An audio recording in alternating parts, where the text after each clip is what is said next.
This episode of Getting Geeky with Game Relief is being powered by Kolossal Games and their new game coming to Kickstarter on the 31st of July, Terrors of London. Did you know that Kolossal Games will be hosting a launch party? And you might be going to Gen Con if you're going to be there. Why not check out Terrors of London FTG launch party, which is going to be at Family Time Gamers there in Indianapolis, Indiana on Tuesday, the 31st of July. So that's coming up right upon us tomorrow, in fact. So definitely check out that Family Time Gamers. We'll leave a link in the show notes. Definitely go ahead and check it out. And you can go ahead and back this game starting on the 31st of July on the Kickstarters. Now on with the show.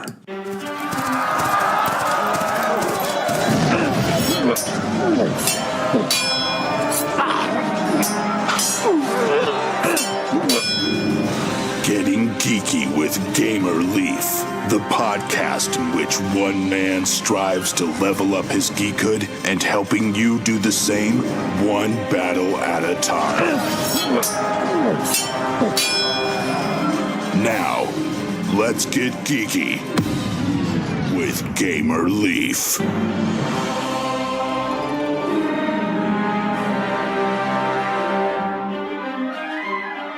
To fend off the boredom of immortality, you and your friend, who are both powerful wizards, have constructed a portal which can summon beings from any time or place. A friendly wager has been made to see who can assemble the best team of legendary fighters. Choose your champions wisely, for if you lose, you may be hearing about it for some time. Did that sound familiar to you guys? It didn't to me neither, but this is a story of Clash of Fate, a new game that's on Kickstarter. And tonight we're lucky enough to have on the creator mastermind behind this new game, Bennett. Is that correct, Bennett? Is that how you fall in line with Clash of Fate? Yeah. Awesome. Thank you so much for joining us on Getting Geeky with Game Relief. We really appreciate it. Yeah, thanks for having me on. No problem at all. Now, before we get into this, let's rewind a little bit if we could. We don't have to go back too terribly far, of course, unless you were born into tabletop board gaming. But how did you get started into playing tabletop board games and whatnot, Bennett? Well, I started playing games probably as early as 3. Some of the things that gripped me the most were Magic the Gathering, which I got into when I was 5. My older brother and his friends started playing, and I got into that, and got into chess, got into video games early too. Age of Empires was a large influence on me. And then I sort of segued into D&D and Baldur's Gate. Oh, wow. Awesome. So, yeah, started quite early. It's from what it sounds like. So you said you talked to Magic at 5 and whatnot. So it sounds like you've played quite a few games. At the current time, besides Clash of Fate, what would you say your current favorite game is? Because if I let you pick your own game, I'm not sure what my audience would think of that. Yeah, I mean, my interests are kind of all over the place, and it depends on what sort of mood I'm in. I've recently really enjoyed the games like Secret Hitler and One Night Werewolf, the group deduction games where you're trying to figure out who's on which team. Those have been a nice, relaxing change of pace because, games like Magic I play pretty competitively. So it's nice to have good group games. Okay, so you like party games recently? Yeah, they've been a nice change of pace, but I think you need a good mix. So what's your favorite party game, would you say? Well, Cosmic Encounter is one that plays really nicely with a large group of people, and definitely Secret Hitler. Both of those are great. Oh, cool. Awesome. So what can you tell us about Secret Hitler? I've heard people talk of it, but haven't seen it played or whatnot. Yeah, so there's a fascist party and a liberal party, and the goals, the liberals are trying to figure out who the fascists are and hopefully execute Hitler. Hitler knows that he is Hitler, but he doesn't know who the fascists are that are protecting him. The fascists know who Hitler is. So you play your role, and there's some abilities in the game too, but you have to push these policies that are either liberal or fascist, and so that kind of puts a time frame on it. Interesting. That sounds pretty cool. So, yeah, imagine there has to be at least a certain amount of people. What does that play well with? What do you think the best number is of people?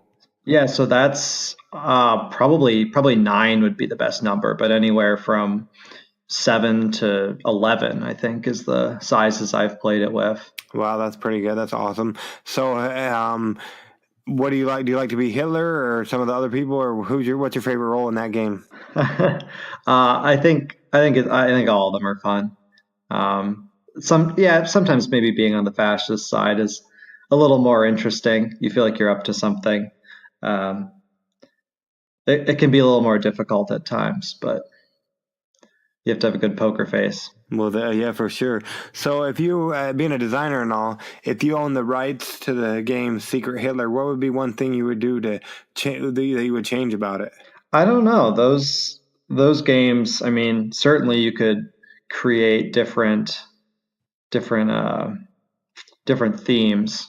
I mean, even a Love Letter. Are you familiar with that game? I've seen that and people talk about it, but I haven't played that one either. There's a lot of, and I think they have a lot of different ones they have of it. Yeah, I've played the original. It's just a two-person game it's a card game, pretty quick to learn.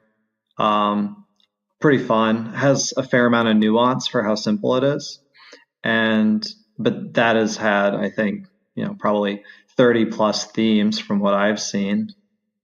Star Wars and Indiana Jones, I think maybe. I don't know. I'm not exactly sure, but they've had a bunch. Yeah, a bunch of different things. So there we go. You said you didn't necessarily know anything to change about Secret Hitler, but what if you were to retheme Secret Hitler? Would you be able to put a different theme on it?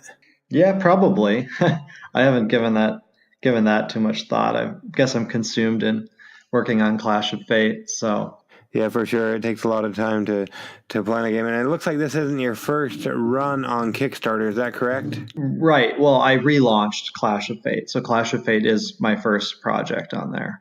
Oh, okay. Yeah. So it looks like it was canceled and then relaunched. Now, before we get into everything that is great about Clash of Fate, we're going to pause for a moment to bring up our Kickstarter corner where we talk about a couple other games that are on Kickstarter that might have been there a little bit longer than yours. What is this place? What is it doing here in the Leaves computer? Oh, it's Kickstarter corner with the Leaves. Kickstarter corner with the Leafs. Oh, sorry, it's recording. So anyways, some great games on the Kickstarter today. We've got Jetpack Joyride. Jetpack Joyride is a real-time but not timed competitive puzzle game of epic proportion. It is drawing to a close. At the time of the recording, they have 19 hours to go. So if you're listening before they close at 2:58 p.m. Mountain Standard Time on Tuesday the 31st of July. You might want to jump on this one as it looks like a fun game. Saw the Unfiltered Gamer play it, and this is only chance to get the Kickstarter exclusive edition. They'll be available for retail, but why not go for the exclusive? They have reached 154,000 at the time of recording out of $8,000. So Lucky Duck Games has done it again, making an app a great game. So definitely check that out. We have a interview with Vince if you want to go back and listen to that. Another person we interviewed a while back ago was Elad from Golden Egg Games. He's also got a game that's on Kickstarter just for a little while longer, Dice and Dragons, a fantasy role-playing dice game. It's a co-op role-playing dice game for 1 to 5 heroes who dare to face the most terrifying dragons in Acadia. They have reached their goal since last time you heard us. They're $44 over it, and there's still 40 hours to go. They're ending on Wednesday, so definitely check out Dice and Dragons, fantasy role-playing dice game. Like I said, you can go back and listen to our interview, which was a while back ago. Next is Asanakids. Learn yoga and mindfulness while playing. Do yoga poses, align the krakus, help the princess to get rid of their bad emotions before they block them. This one, at the time of recording, has about 30 hours to go. So if you want to get in on this, if they don't make it, I hope they relaunch. And if they're going to relaunch or whatnot, why not follow along by backing it for $1 $1, and then you'll get an update when they come back. Anyways, next one is, do you like to play games by yourself? Or you need a good game and your game group's not able to get it around with you? Then definitely check out The Abandoned, which is a solo Labyrinth escape game. It's a solitaire game of Labyrinth escape. It's portable, simple to learn, and unique each time you play it. At the time of recording, they have 59 hours to go, so they're getting close to that 48-hour mark. They have reached their goal. They're at 16,646 out of their $12,885 goal. And for only $13, you can get the game and all of the stretch goals. So definitely check out The Abandoned, a solo Labyrinth escape game coming to you from Puzzling Pixel Games. Next is Kingdoms of Erden, King of the Mountain Dwarven expansion, in which you collect faction members and dominate the mountain in this fantasy set collection strategy card game. Ages 10 plus for 2 to 5 players, lasting about 15 to 45 minutes depending on who you talk to.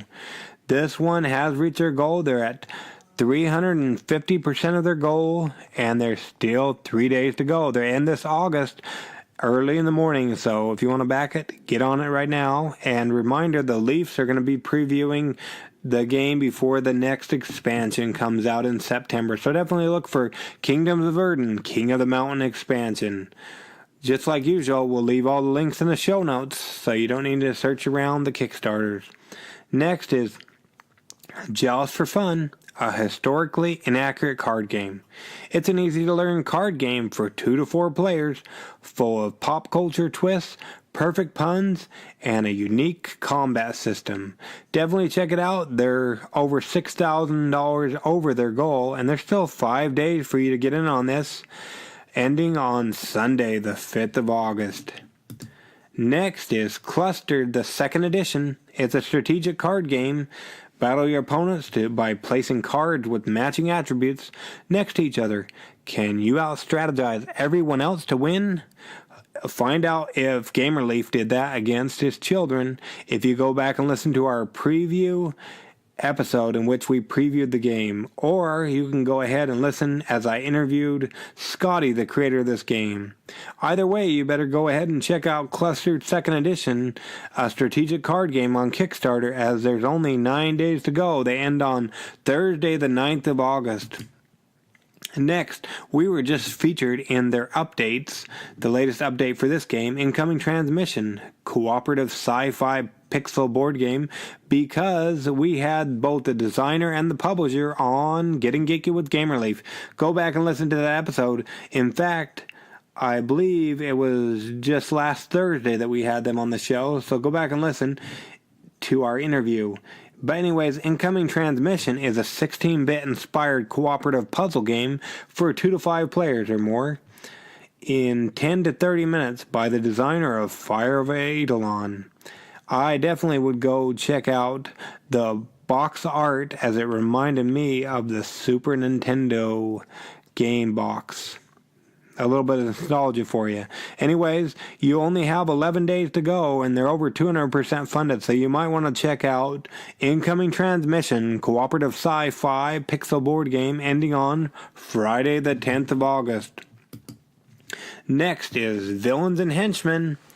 It's a board game for 1 to 4 players where you get to be the bad guys. We had the creator on the show. Well, not yet, but you'll be able to hear us talk to the creators of the show in one of the upcoming days. So definitely look for that and go check out the Kickstarter page from Ravensdale Publishing, going now through the 19th of August. So get in on this one.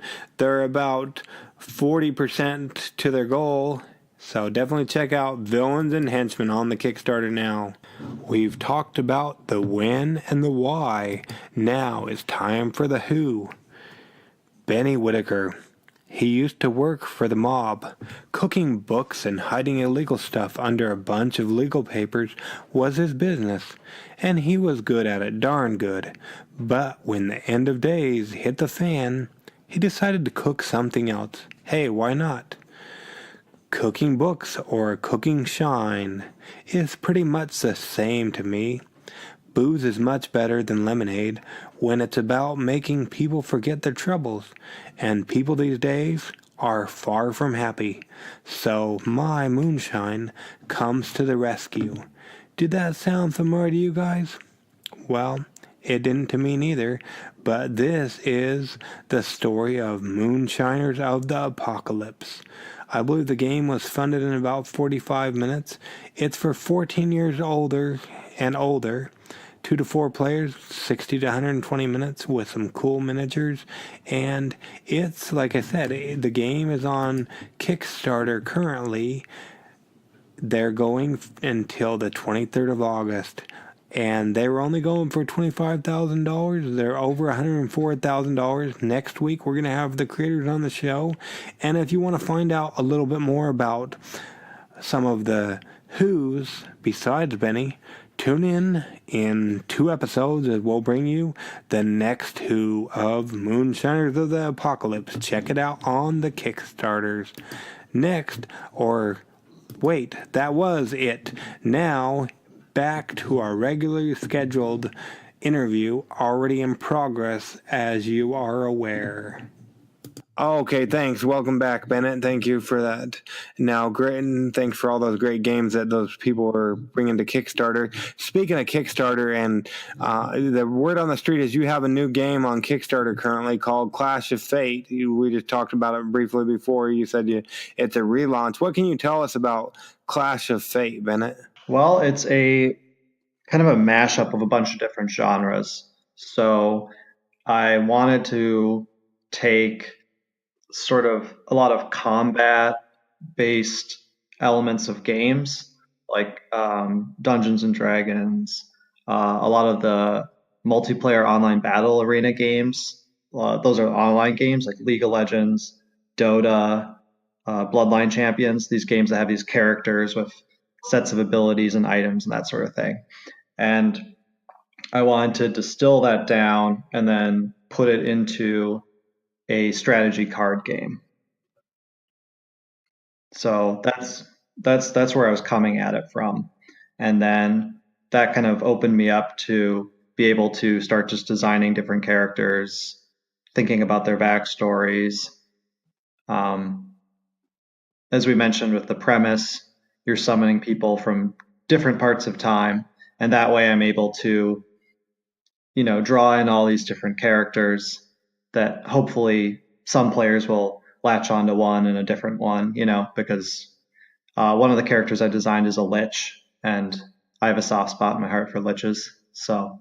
Okay, yeah, it looks like there's quite a few different characters or whatnot, so that's awesome. During play testing, was there ever anything you had to scrap because it just wouldn't work? Not a character entirely. Certainly certain cards or even certain styles of play for the character had to be scrapped. But more of it was small adjustments, like many small adjustments. Okay, awesome. And so after making a bunch of small adjustments or whatnot, how did you know it was ready to go to Kickstarter? How did you know the game was done? Well, most of that was just thorough play testing, making sure the rules were coherent and that, the characters were balanced so that, one wouldn't be a lot better than another. And yeah, part of it, is I created as much as I could for the game. I funded it all myself, including all the artwork. And so I had to make sure after I had finished testing the game and all the characters, I found artists and began giving them descriptions and working on the illustrations. So there's 123 different illustrations for the game currently. Oh, wow, and awesome. And like we talked about before, you this isn't the first time running it. It looks like just recently, in fact, that you canceled the Kickstarter and then relaunched at a different goal. What can you tell us about the whole relaunching process and the science behind that? Well, so I'm currently in school and working, and so this is a project on the side of all of that. And it was certainly tempting to quit my trajectory with other things and get very invested in a bunch of marketing and promotional stuff. But I just didn't feel like doing that. But I'm really passionate about seeing this through. And I didn't exactly know what to start from, or what to expect from Kickstarter. But I did do a fair amount of research still about, investigating other people's projects and reading and looking into what I needed to do to make a good Kickstarter. But I put it up there, and I had a lot of stuff factored into my goal, and I just realized that was too high and that I wasn't going to reach it. And I'd already put a ton of money into, paying for the art and all that. But I decided, well, you know what? I would like to produce this, even if I'm not able to hit that goal. So then I, sold a large part of my Magic collection and other things in order to make sure that it would happen. Oh boy, the one you've been collecting since you were 5 years old? Yeah, that's right. Oh, well, that must have been rough, but it sounds like this is your baby. Yeah. Well, I mean, that's the thing is I want to produce the game, and I want people who are interested in it to find it. That's my goal. So the Kickstarter, even, because initially I hadn't thought of doing a Kickstarter. I just talked to some friends who I knew had done some game design, and I said, well, I want to produce a game, and I was talking about just which company which game manufacturer to use, and they were saying, oh, well, you should do a Kickstarter. And then I thought about it. I'm like, well, it's a no-brainer to put it out there and try and help build the community a bit. So anyway, yeah, now I've relaunched it with a lower goal, with just the intention of paying for a lot of the production and stuff myself. I was coming up a bit short on some stuff, so that hence my goal, and I've reached that. We reached it in the first 7 hours of launching. Well, that's always good. Did you see that? I don't know how the one like from a week ago went, but did you see reaching the goal within that time period? Has it propelled you further any? Not as much as I expected. That's certainly an important thing, especially as far as algorithms goes. Although there's a lot of games on Kickstarter, and a lot of them are funded, and a lot of them look quite good. If I had more money, I'm sure I'd be backing several of them. I have backed a couple, but there's so many of them, and a lot of those board games are quite expensive. Yeah, or how do you play Clash of Fate? I have actually played it over the phone before. I have a friend in Florida, and before we had anything like Tabletop Simulator set up, we did play it over the phone, which actually worked out surprisingly well. We were both not expecting it to go so well. So there's 4 phases. The first phase you draw. The second phase is preparation, and that's for setting up your attacks. So you might make a trap, enchant your blade, do something of that sort. Then for attacks, all the characters have attack cards. So you could think of those as their different types of moves or abilities or tricks that they have. And then there's a conclusion phase where you can heal yourself, remove some kind of curse, or maybe do something extra to hurt the other character. And so you have a team of 3 characters, and only one of them's out at one time fighting another character. And it'd be sweet to have all 3 of them fighting at once. That's logistically not going to work. And so instead of being a game where each player has their turn, you go through the phases together. So each character has what's called a focus, which is the eye icon on the character card represents the number next to that as their focus. And so the character of the lowest focus is going to lead first on preparations. And then, so you might play one, and then I'd play one, and then you might pass. And then I would be free to play as many as I wanted. until I was done, and then we would move to the attack phase. And so the cards are actually named after the phases, which makes it easy for people to remember. So preparation cards are played during the preparation phase, attack cards, the attack phase, conclusion cards during the conclusion phase. So that, I think, will probably help people keep track of when to play what. And do you have a whole deck to work with for each different phase, or like 5 cards or so many cards for each phase? So each character has a deck, which with specifically their cards. There are some general cards too, which any character can play. A lot of those are items. So you can give different characters different items, and that can help maybe compensate for some of their weaknesses or capitalize on some of their strengths. And how do you win? Do you just have to defeat the other person, I guess? Yeah, all 3 of their characters. Looking at your Kickstarter page, did you have different artists for, like, it looks like you might have had quite a few different artists do it. Is that right? Yeah. I didn't have a hard rule of, one character per artist, but I wanted the same artist for all of one character. So what I mean by that is I did have one artist do 3 different characters for me. But I didn't want one artist to do half of a character and then that character to be finished up by a different artist, because I wanted to maintain the consistency in the art. Cool. And it looks like there's 7 different character decks. Yeah, there's 7 different characters. I have more designed, but artwork is the biggest expense with this kind of thing. So I would really like to add more characters to the game. That one of the stretch goals is an 8th character, which is at 9,000. So hoping to hit that. I would really like to add an 8th character, and I think that'd be a lot of fun. So, per se, somebody wants to take a chance. They like what we've heard, and they've gone over and checked out the Kickstarter page, or I guess if they haven't, they wouldn't know yet. But so they haven't gone over the page yet. They're waiting to end the episode, or they're driving, and they're going to wait till they get where they're going, so they can click that link on the show notes.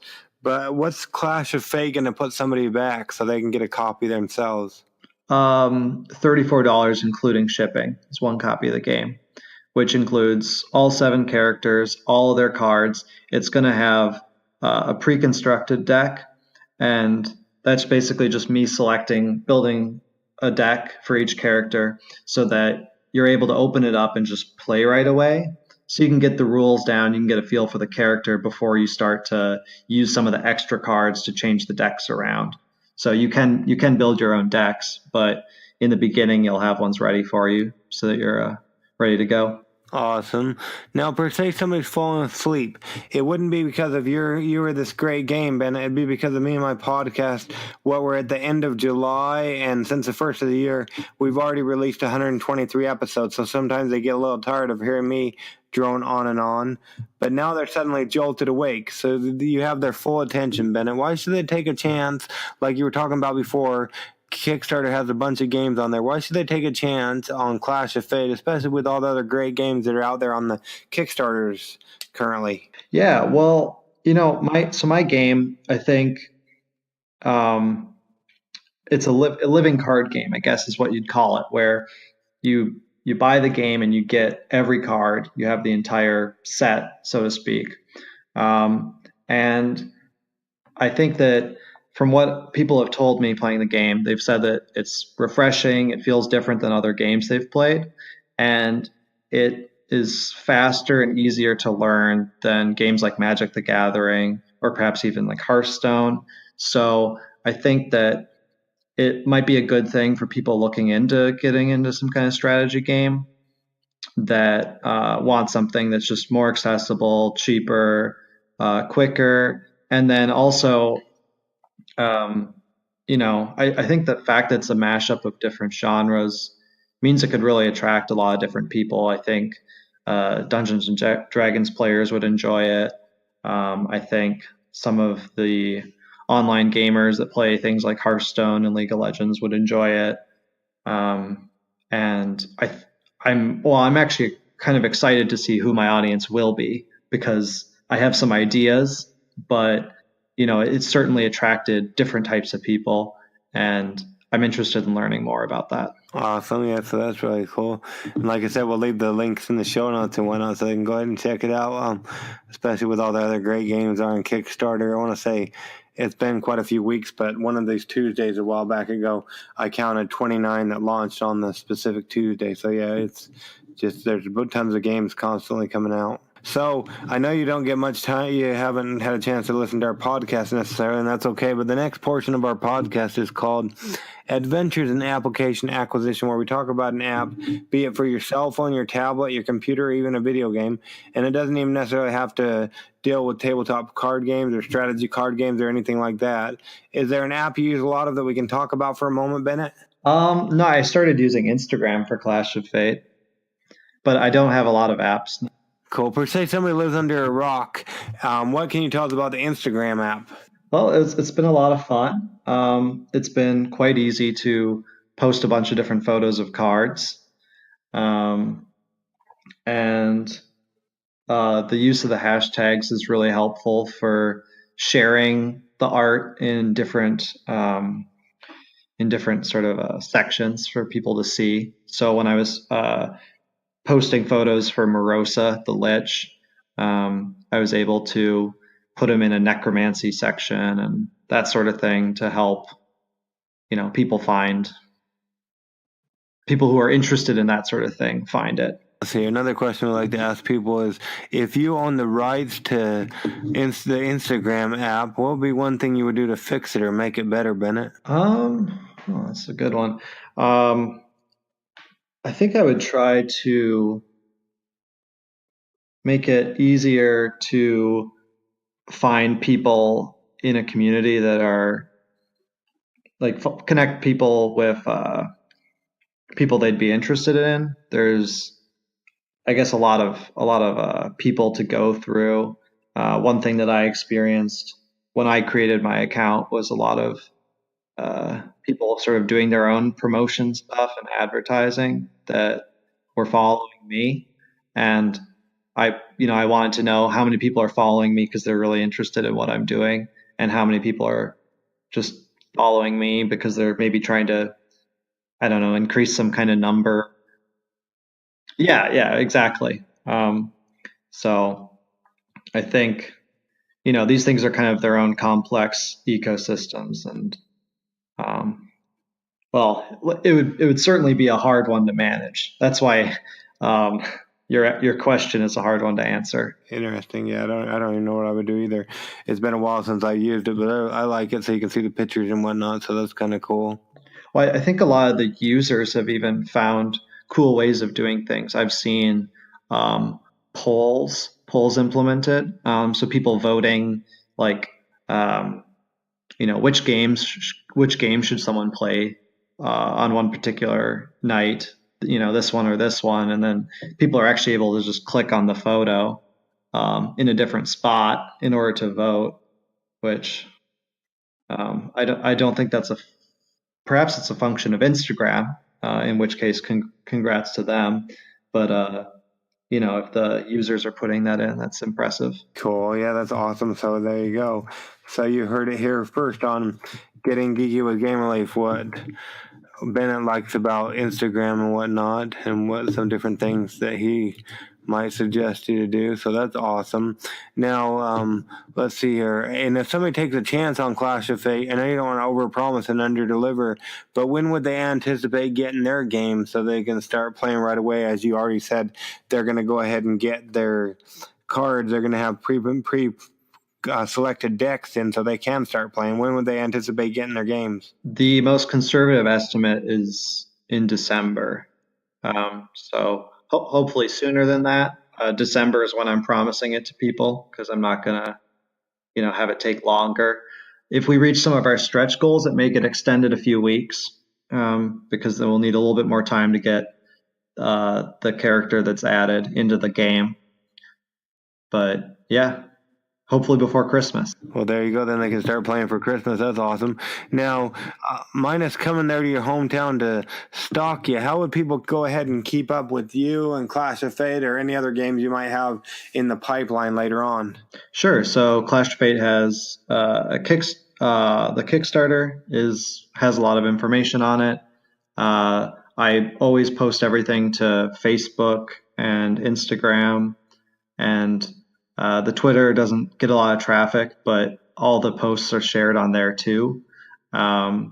So any of those work.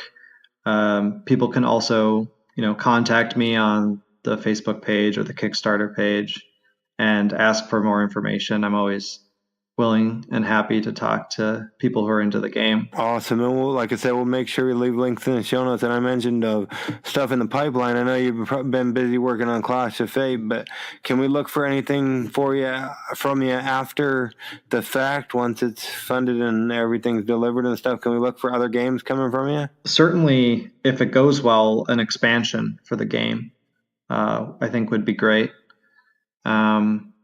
But I would certainly consider designing some other games if I do decide to pursue something else. I've had some ideas, but they're kind of complicated. They're mashups also. Oh, there you go. So you like the mashup. So make sure you're following along on the Kickstarter page as well as the Facebook or Twitter or whatnot. It sounds like Instagram as well. And like I said, we'll make sure we leave the links in the show notes, but we don't want to keep you all night. But we really appreciate you coming on Getting Geeky with Game Relief to talk all about Clash of Fate with us tonight, Bennett. Yeah, thanks a lot. It was a pleasure.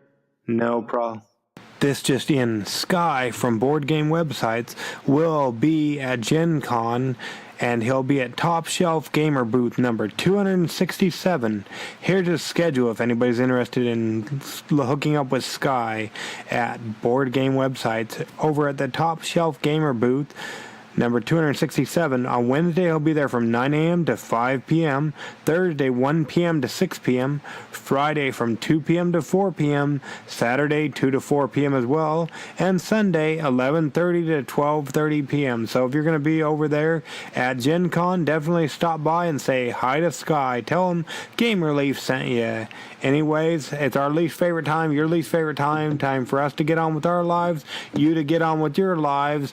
But in the meantime, we'll go ahead and get geeky, stay geeky, and bring others in the geek fold. And make sure you pay attention, as we'll be dropping quite a few episodes at you this week.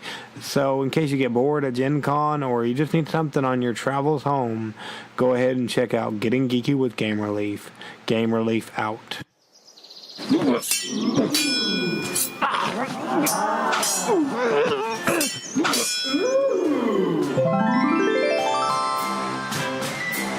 Gamer Leaf levels up.